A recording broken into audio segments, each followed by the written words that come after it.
Hello viewers, সবাই দেখেন পানির মধ্যে ধানগুলো একেবারে বেচতেছে। মানুষ অতিরিক্ত লোভের কারণে দেখেন কি অবস্থা।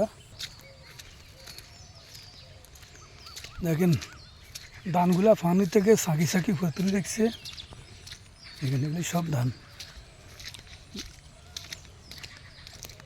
দেখেন সব ধান। এই ধানগুলো পানির মধ্যে ছিল, এখন পানি থেকে তুলে ধানগুলো উপরে তুলে রেখেছে। মানুষ অনেক কষ্টে আছে, অনেক অসহায় মানুষ। সব ধান নষ্ট হয়ে যাচ্ছে। দেখেন সবগুলো ধান, সবগুলো ধান, সব ধান ভাঙের মধ্যে। দেখেন সবগুলো ধান পানির মধ্যে।